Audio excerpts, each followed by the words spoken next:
আজকে ফাইনালি খাট ডেলিভারি নিলাম শোরুম থেকে। এই যে এখানে নিয়ে যাওয়া হচ্ছে। এরপরে এখন খাটটা সেট আপ করে দিচ্ছে শোরুমেরই একজন, সে সেট আপ করে দিচ্ছে।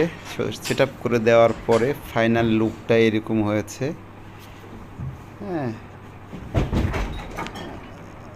মোটামুটি ঘরের জায়গাটা শেষ হয়ে গেছে। অনেক বড় খাট, 6 ফিট বাই 7 ফিট। এখন এইরকম লাগছে মোটামুটি। আলহামদুলিল্লাহ, আলহামদুলিল্লাহ ভালো হয়েছে। আলহামদুলিল্লাহ ভালোই হয়েছে।